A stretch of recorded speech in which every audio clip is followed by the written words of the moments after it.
Dans le contexte du changement climatique, l'évolution du trait de côte, c'est-à-dire l'évolution de l'interface physique entre la Terre et la mer, est devenue, au fil des ans, un sujet de préoccupation majeure pour les territoires comme la Martinique.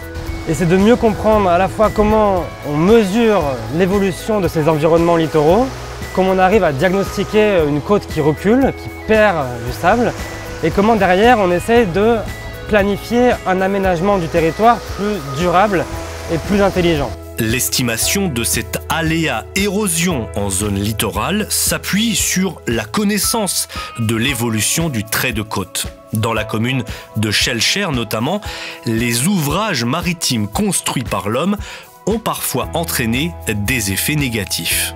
Et c'est vrai qu'on a un ouvrage qui a commencé à mettre en place, donc je parle du Remblai là-bas, dans les années 70, et qui a perturbé un petit peu le fonctionnement de la dynamique sédimentaire de cette plage, avec du coup un secteur là-bas au sud qui a tendance à s'agrandir, et à l'inverse, un secteur au nord qui a tendance à perdre du sable. Pourquoi?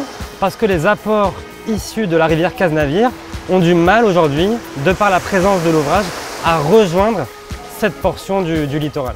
Les différentes séquences de l'atelier Évolution du littoral ont permis aux participants de prendre en compte l'impact de ces phénomènes sur les populations. C'est vrai que les environnements côtiers, le littoral, c'est une zone de forts enjeux. À la fois, il y a des activités économiques, à la fois, il y a beaucoup de tourisme, on voit, il y a des activités de loisirs pour les jeunes.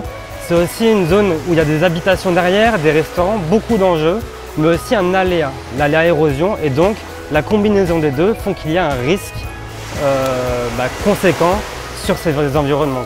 Alors comment concilier prévention et résilience? Sans doute en élaborant un mode de gestion plus continu qui va intégrer la dynamique naturelle des environnements côtiers et la connaissance du littoral avec une meilleure anticipation. Mieux connaître le fonctionnement de ces environnements, et ça passe par l'acquisition de mesures. Donc on a mis en place un partenariat avec l'ADEAL, qui est la Direction de l'aménagement et du logement de Martinique, et on a mis en place un observatoire qui vise justement à mesurer l'évolution de ces environnements. Pourquoi? Pour mieux les comprendre et ensuite apporter notre appui en tant que scientifique aux décideurs et aux aménageurs du territoire. Alors, comment fonctionne l'appareil dont tu disposes? Ici, finalement, c'est pas si compliqué que ça, c'est un GPS, sauf que c'est un GPS de haute précision qui me permet de mesurer à la fois l'endroit où je me trouve sur le plan et l'endroit où je me trouve sur la verticale. Et donc, en faisant des mesures régulières, ça va me permettre de mieux comprendre l'évolution du stock sédimentaire, où le volume de sédiments se déplace sur les plages.